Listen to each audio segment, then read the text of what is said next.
Daryl, you talked about your love for old movies, which you and I Yes. share. Do you think what impact does watching older films have on you as an artist? Well, for me, it's always interesting to go back to the old films because you're watching films where there is no green screen.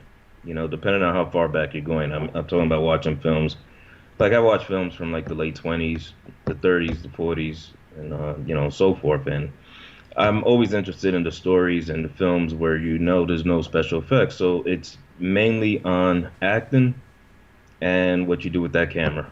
You Right. know, and I'm always impressed with, watching stuff like that. I just saw a movie the other day, Brief Encounter. Ooh, Um, classic. with, yeah, well, I just saw it for the first time the other day. David Lean, I believe, directed that one. Yeah, Noel Coward.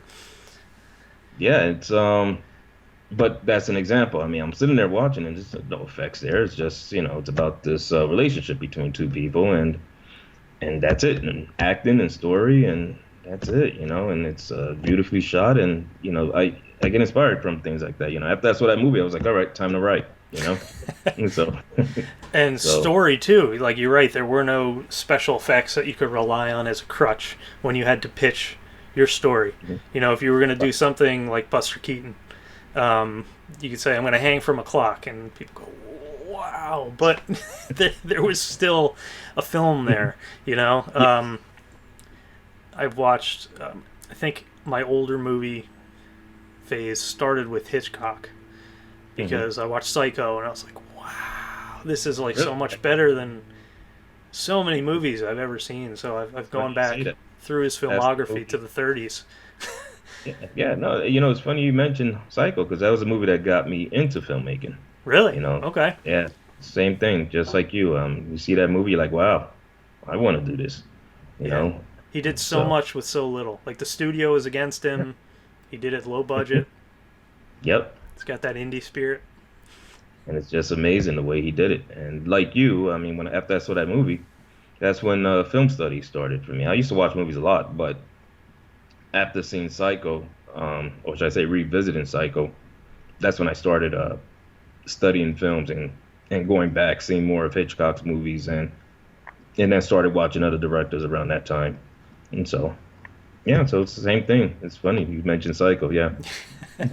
Yeah, great stuff. I remember I got a book of like the 100 essential film noir movies, and I went through like Hmm. every single one I could find. I think I got like 90 something into it. There were a couple I couldn't find, but Right. that was neat because just the way they told stories back then. Film. Again, low budget.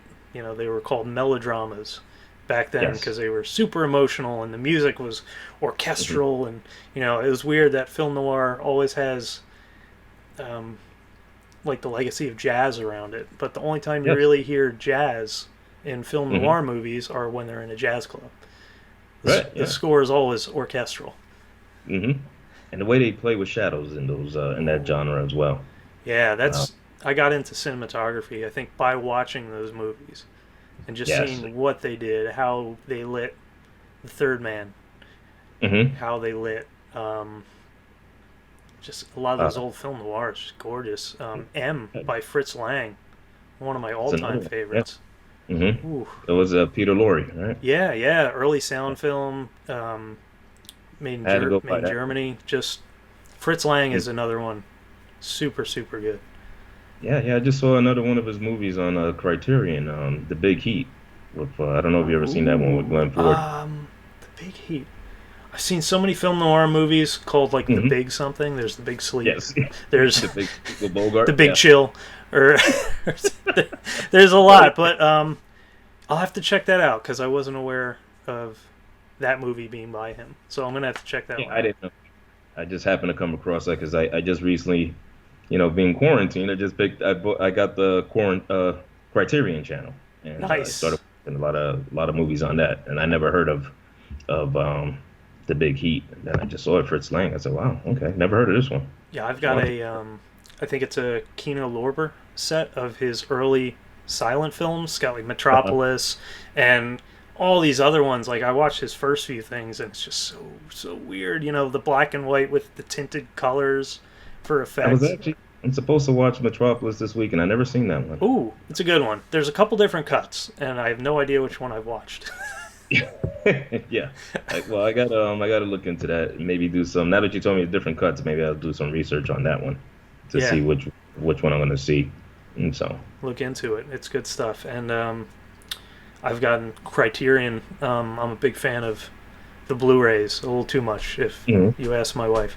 Uh, but I've discovered so many amazing filmmakers. One of my favorites right now is Polish filmmaker Krzysztof Kieślowski. I hope I'm saying that right. Okay. Um, it's really just beautiful themes. Hmm. Everything from protecting the environment, way before it was cool, Right. to like the ethics of being a camera person, capturing real life, and like how that goes into your personal life. Like Camera Buff is one of my Wow.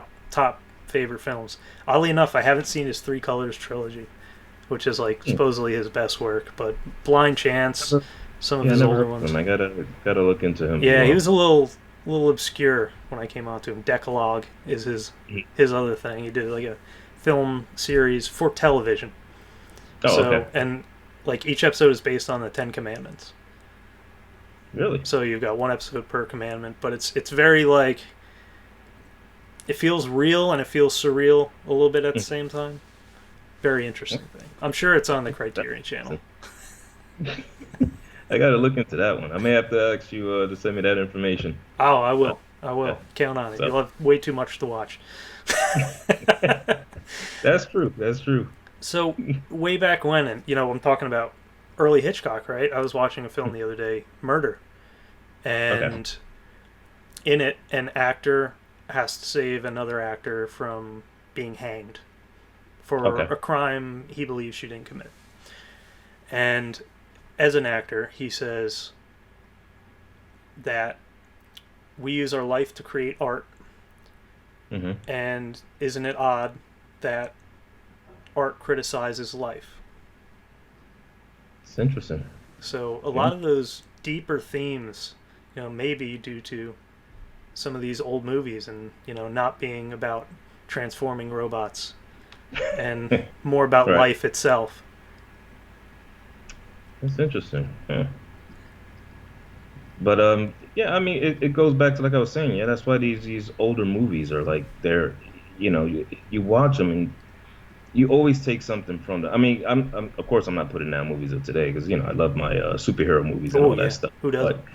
But yeah, big spectacles. But it's for me as a filmmaker, yeah, these older movies, you just there's just so much to learn from them.